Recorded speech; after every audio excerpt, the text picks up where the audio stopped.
കൃത്രിമമായിട്ട് തെരഞ്ഞെടുപ്പ് ജയിക്കാൻ അധികാരമുള്ളവർക്ക് കഴിഞ്ഞേക്കാം. അതൊരു വിജയമല്ല, അത് വിജയമല്ല, അത് തരികിട പരിപാടിയാണ്. ആ തരികിട പരിപാടികളെ ഇന്നല്ലെങ്കിൽ നാളെ ജനാധിപത്യ ഭാരതം തോൽപ്പിക്കും. അത് പിറകില് മാത്രമല്ല മുന്നിലും. വോട്ടേഴ്സ് ലിസ്റ്റിലൊക്കെ 65 ലക്ഷം ആളുകളെ വോട്ടേഴ്സ് ലിസ്റ്റിൽ നിന്നും വെട്ടിമാറ്റിക്കൊണ്ട് നാളെ അവരുടെ പൗരത്വത്തെ തന്നെ ചോദ്യം ചെയ്യുന്ന രീതിയിലേക്ക് ഇതൊക്കെയാണ് രാജ്യത്ത് നടത്തുന്നത്. അതുകൊണ്ട് തിരൂരിലെ തെരഞ്ഞെടുപ്പ് ഞങ്ങൾക്ക് തിരൂരിലെ തെരഞ്ഞെടുപ്പാണ്. അതോടൊപ്പം ദേശീയമായിട്ടുള്ള നമ്മുടെ രാജ്യത്തിന്റെ പ്രധാനപ്പെട്ട ഭാഗമാണല്ലോ തിരൂർ. എല്ലാ പ്രദേശവും രാജ്യത്തിന്റെ ഭാഗങ്ങളാണ്. ആ ദേശീയമായിട്ടുള്ള രംഗങ്ങളിൽ നിന്ന് മാറി നിൽക്കാൻ സാധിക്കില്ല. നല്ലൊരു കാലാവസ്ഥയിലാണ് UDFന്റെ പരിപാടി തുടങ്ങുന്നത്. ചൂടില്ല, നല്ല കുളിർകാറ്റുണ്ട്.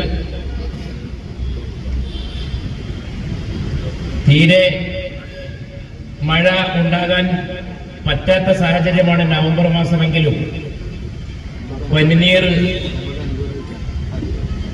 വിതറുന്ന പോലെ നല്ല മഴയും ഇടയ്ക്കൊക്കെ ഉണ്ട്.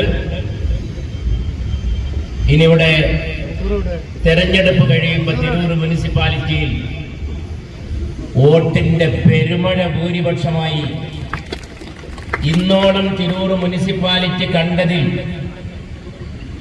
ഏറ്റവും വലിയ സീറ്റുകളുടെ എണ്ണത്തോടെ, ഏറ്റവും വലിയ ഭൂരിപക്ഷത്തോടെ നമ്മൾ വിജയിച്ചു വരാനുള്ള പ്രവർത്തനങ്ങൾക്ക് തുടക്കം കുറിക്കാനാണ് എല്ലാവരും ഇവിടെ എത്തിച്ചേർന്നിട്ടുള്ളത്. വളരെ സന്തോഷമുണ്ട്. പല കാരണങ്ങളാൽ സന്തോഷമുണ്ട്. തിരൂർ മുനിസിപ്പാലിറ്റി കേരളത്തിലെ വളരെ പ്രധാനപ്പെട്ട നഗരസഭയാണ്. രാഷ്ട്രീയ പ്രാധാന്യമുണ്ട് തിരൂരിന്. അതോടൊപ്പം സാംസ്കാരികമായ സാമൂഹികമായ പ്രാധാന്യമുണ്ട്. ഈ പ്രാധാന്യം തിരൂരിന്റെ അടുത്ത കാലത്ത് അതിനെ വികസിപ്പിച്ചു കൊണ്ടുവന്നതിൽ വളരെ പ്രധാനപ്പെട്ട പങ്ക് വഹിച്ചത് എക്കാലവും ഐക്യ ജനാധിപത്യ മുന്നണിയാണ്. നമ്മുടെ പൊന്നാനി ലോക്സഭാ നിയോജക മണ്ഡലത്തിന്റെ ആസ്ഥാന കേന്ദ്രം പോലെ പ്രധാനപ്പെട്ട പട്ടണവും കൂടിയാണ് തിരൂർ.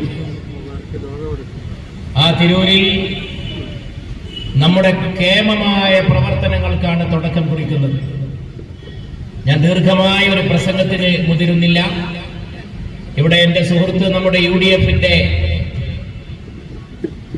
ബഹുമാന്യ നേതാവ് നമ്മുടെ MLA കുറുക്കോളി മൊയ്തീൻ സാഹിബും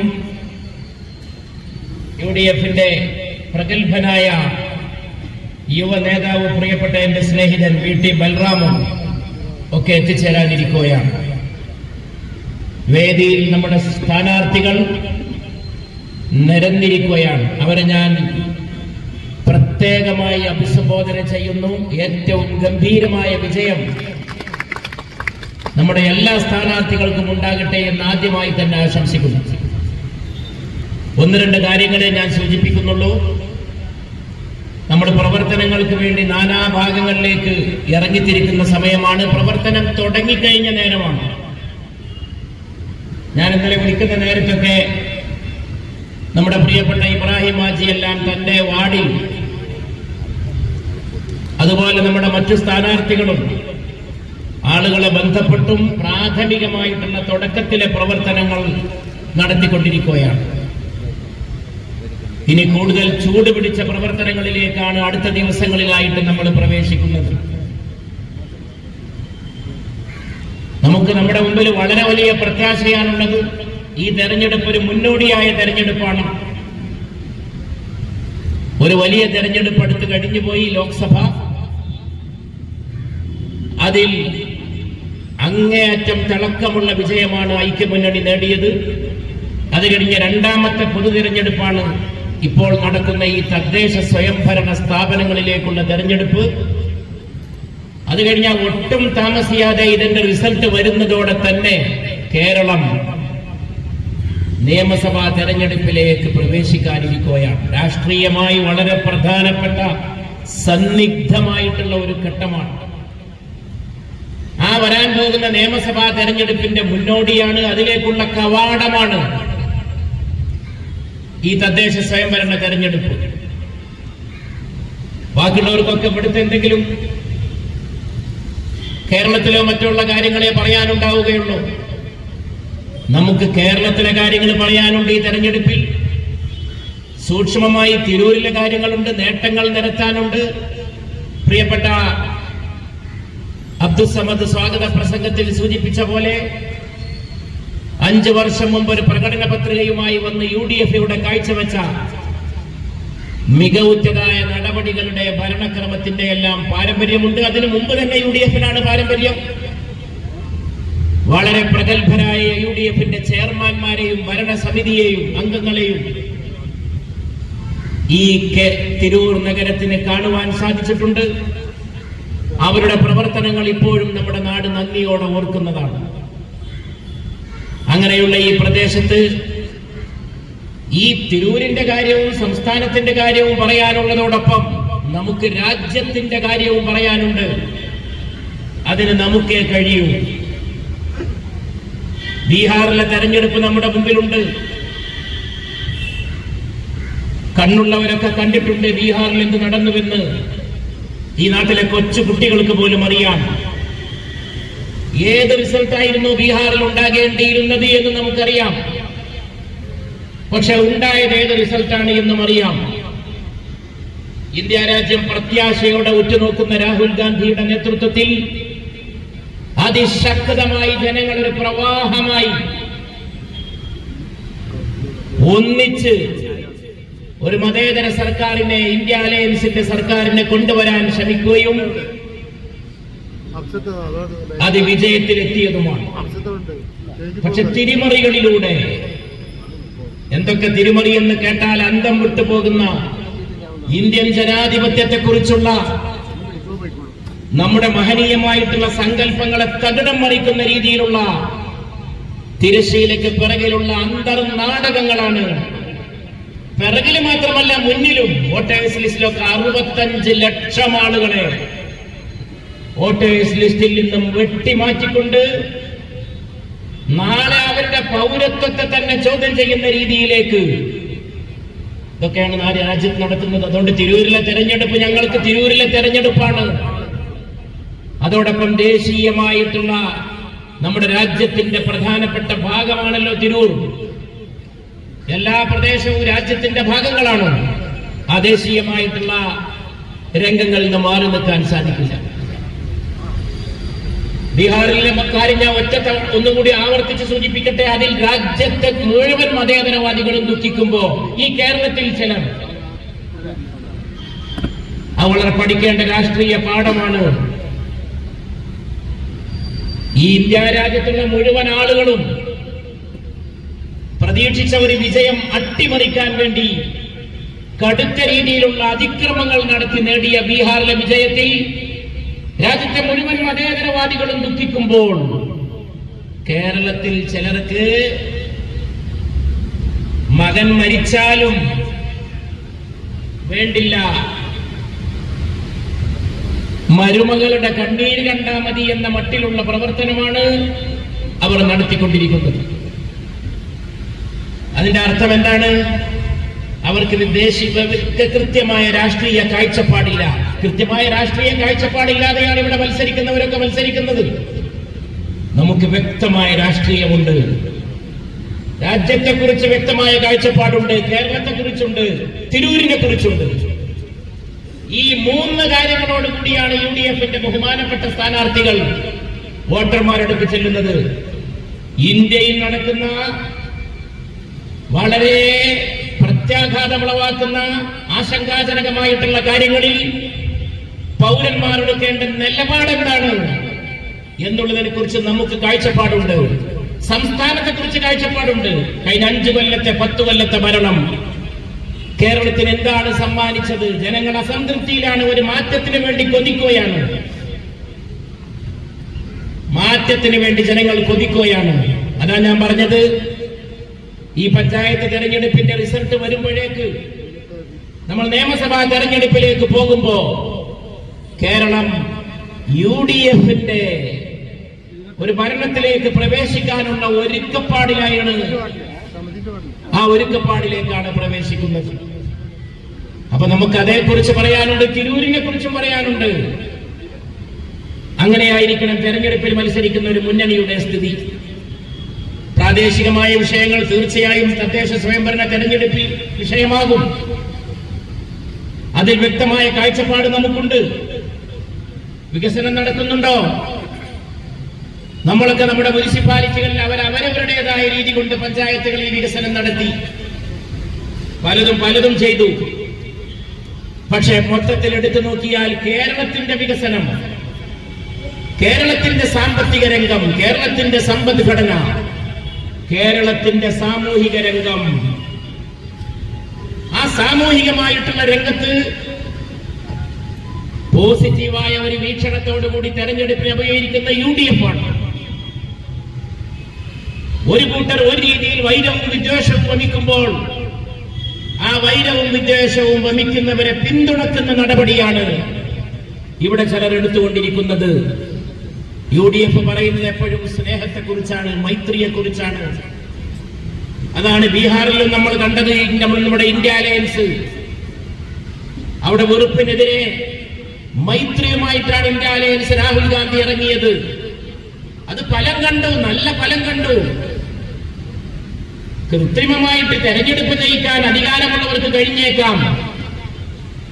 അതൊരു വിജയമല്ല, അത് തരികിട പരിപാടിയാണ്. ആ തരികിട പരിപാടികളെ ഇന്നല്ലെങ്കിൽ നാളെ ജനാധിപത്യ ഭാരതം തോൽപ്പിക്കും.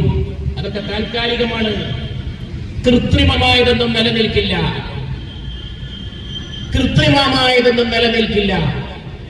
ഇലപോയ മരങ്ങൾക്ക് തണൽ നൽകാൻ കഴിയില്ല. കട്ട് ചുക്കേ ജിൻ ദറഫ്തോं के पत्ते फिर कहां उनके साए हुए हैं എന്നൊരു കവിതയുണ്ട് ഹിന്ദിയിൽ. ഇലപോയ മരങ്ങൾക്ക് തണൽ നൽകാൻ കഴിയില്ല. ഇലകളോട് മൂടി ശാഖോപശാഖകളോടെ പൂത്തുല്ലസിച്ച് നിൽക്കുന്ന സ്നേഹത്തിന്റെ മൈത്രിയുടെ ഒരു മരം ഈ കേരളക്കരയിൽ ഈ തെരഞ്ഞെടുപ്പിലുണ്ടെങ്കിൽ അത് ഐക്യജനാധിപത്യ മുന്നണിയുടെ പൂമരമാണ്. ആ പൂമരം തന്നെ ഇവിടെ നിലനിൽക്കണം. ബാക്കി കാര്യങ്ങളിലേക്ക് ഞാൻ പ്രവേശിക്കുന്നില്ല. വൈകുന്നേരമാകുമ്പോൾ ചാനലിൽ കഴിഞ്ഞ കുറച്ച് കാലമായിട്ട് കേരളത്തിൽ എന്തുമാത്രം വെറുപ്പാണ്. അതുകൊണ്ട് ഈ തെരഞ്ഞെടുപ്പിൽ പ്രിയപ്പെട്ടവരെ, നമ്മുടെ ഉത്തരവാദിത്തം വികസനം സംരക്ഷിക്കലാണ്, നാടിന്റെ ഐക്യം സംരക്ഷിക്കലാണ്, പരമ്പരാഗതമായ സമുദായ മൈത്രി കാത്തുരക്ഷിക്കലാണ്. ആ സമുദായ മൈത്രിക്കെതിരെ എന്തൊക്കെ വെല്ലുവിളികളാണ് രാജ്യത്തുള്ളത്. വൈരവും വിദ്വേഷവും പ്രചരിപ്പിച്ചുകൊണ്ടിരിക്കുന്നു. ആ വൈരവും വിദ്വേഷവും പ്രചരിപ്പിക്കുന്നവരെ പ്രത്യക്ഷമായോ പരോക്ഷമായോ പിന്തുണക്കുകയും അവർക്ക് ശക്തി പകരുകയും ചെയ്യുന്ന നയമാണ് ഇവിടെ പലരും സ്വീകരിച്ചുകൊണ്ടിരിക്കുന്നത്. നമുക്ക് വേണ്ടത് ഐക്യമാണ്. യോജിപ്പിച്ചു നിർത്തണം. ജനങ്ങളെ ഒറ്റക്കെട്ടായി മുന്നോട്ട് കൊണ്ടുപോകണം. ഏറ്റവും പ്രധാനപ്പെട്ടത് ജനങ്ങൾക്കിടയിൽ നിലനിൽക്കുന്ന ഐക്യവും സമാധാനവുമാണ്. വികസനം പ്രധാനമാണ്, ക്ഷേമം പ്രധാനമാണ്. അതുപോലെ പ്രധാനമാണ് സമൂഹത്തിന്റെ ഭദ്രത, സഹവർത്തിത്വം. മുമ്പൊരു കാലത്തും ഇല്ലാത്ത വിധത്തിലുള്ള വെറുപ്പാണ് ഇന്ന് വമിക്കുന്നത്. ആ വെറുപ്പ് വമിക്കുന്നവരെ തിരിച്ചറിയും കേരളം ഈ തെരഞ്ഞെടുപ്പിൽ. UDF അതിനെതിരാണ്. UDF കേരളത്തിന് ഏറ്റവും അനുയോജ്യമായ മുന്നണിയാണെന്ന് പലതവണ തെളിയിച്ചിട്ടുണ്ട്. UDFന്റെ ഭരണകാലത്താണ് കേരളത്തിൽ ഏറ്റവും നല്ല ഭരണക്രമം കാഴ്ചവെച്ചിട്ടുള്ളത്, ഏറ്റവും നല്ല വികസനം നടന്നിട്ടുള്ളത്. ഏറ്റവും നല്ല മുഖ്യമന്ത്രിമാരെ കൊടുത്തതും കേരളത്തിന് UDF ആണ്. ശ്രീ കരുണാകരനാകട്ടെ, CH മുഹമ്മദ് കോയ സാഹിബാകട്ടെ, ഈ അടുത്ത കാലത്ത് വിട പറഞ്ഞു പോയ ഇപ്പോഴും കേരളീയന്റെ മനസ്സിൽ ജീവിക്കുന്ന ഉമ്മൻചാണ്ടിയെ പോലുള്ള മുഖ്യമന്ത്രിമാരാകട്ടെ, ഇവരൊന്നും ഒരിക്കൽ പോലും അനൈക്യത്തിന്റെ ഒരു വാക്ക് പോലും ഉച്ചരിച്ചവരല്ല. ജനങ്ങളെ ഒന്നിപ്പിച്ചു നിർത്തി, ജനങ്ങളെ ഐക്യത്തോടെ മുന്നോട്ട് കൊണ്ടുപോയി. ഈ തെരഞ്ഞെടുപ്പിലും വളരെ പ്രധാനപ്പെട്ട വിഷയം ഒന്ന് അത് തന്നെയാണ്. അതാണ് ഞാൻ ബീഹാറിൽ നിന്ന് പാഠം പഠിക്കണം. ആർക്കാണ് ഇതിന് സാധിക്കുക? കോൺഗ്രസിന്റെ നേതൃത്വത്തിലുള്ള ഇന്ത്യൻ യൂണിയൻ മുസ്ലിം ലീഗിന് ശക്തമായ പങ്കാളിത്തമുള്ള തിരൂര് മുതൽ കന്യാകുമാരി മുതൽ ആസേതു ഹിമാചലം ഇന്ത്യ ഒന്നായി കാണുന്ന ഒരു മുന്നണിക്ക് അതിന് കഴിയൂ. അത് ഐക്യ ജനാധിപത്യ മുന്നണിയാണ്. അതുകൊണ്ട് അത് തന്നെയാണ് ഇവിടെയും നമ്മൾ പറയുന്നത്. തിരൂരിലും നമ്മൾ നിൽക്കുമ്പോ ഇന്ത്യ എന്ന ഒരു കാഴ്ചപ്പാടോട് കൂടിയാണ് നിൽക്കുന്നത്. പ്രാദേശികമായ കാഴ്ചപ്പാടുകളല്ല, ഇടുങ്ങിയ കാഴ്ചപ്പാടുകളല്ല. മതം, സമുദായം, ഭാഷ എന്നൊക്കെ പറഞ്ഞ് ആളുകളെ തമ്മിൽ തല്ലിപ്പിക്കാൻ തുടങ്ങിയാൽ അതെവിടെയാണ് ചെന്നെത്തുക എന്ന് വളരെ ഗൗരവത്തോടു കൂടി ആലോചിക്കണം. അതുകൊണ്ട് സ്നേഹത്തിന്റെ, ഐക്യത്തിന്റെ, ക്ഷേമത്തിന്റെ കൊടിയടയാളവുമായിട്ടാണ് ഐക്യ ജനാധിപത്യ മുന്നണി വരുന്നത്. ഐക്യ മുന്നണി ശക്തമായിട്ട് ഗോദയിൽ ഇറങ്ങുകയാണ്. നമ്മുടെ പ്രിയപ്പെട്ട MLA, ഞാൻ നേരത്തെ തന്നെ എന്റെ സംസാരത്തിൽ സൂചിപ്പിച്ചതുപോലെ, നമ്മുടെ പ്രിയങ്കരനായ സുഹൃത്ത് കുറുക്കോളി മൊയ്തീൻ സാഹിബ്, അദ്ദേഹം നമ്മുടെ വേദിയിൽ എത്തിച്ചേർന്നിരിക്കുന്നു. ഞാൻ എന്റെ വാക്കുകൾ ചുരുക്കുകയാണ്. മറ്റു ചില കൺവെൻഷനുകളിലും പൊന്നാനിയിലും മറ്റു സ്ഥലങ്ങളിലൊക്കെ എത്തിച്ചേരാനുണ്ട്. ധാരാളം ആളുകൾ ഇവിടെ സംസാരിക്കാനുണ്ട്. തിരൂർ UDFന്റെ തറവാട് പോലെ പ്രധാനപ്പെട്ട സ്ഥലമാണ്.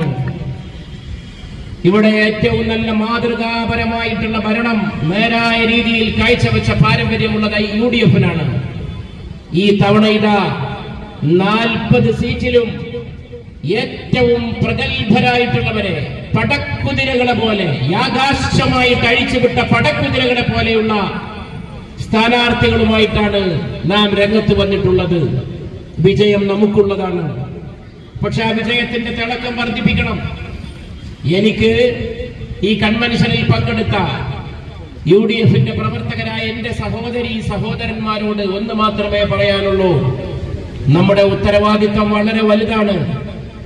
UDFന് വോട്ട് ചോദിക്കുക, UDFന് വോട്ട് ചെയ്യുക, UDFന് വോട്ട് അഭ്യർത്ഥിക്കുക എന്ന് പറയുന്നത് ഒരു വലിയ ദേശീയ ധർമ്മമാണ്. എല്ലാവരും ചെയ്യേണ്ടതായിട്ടുള്ള പൗരധർമ്മമാണ്.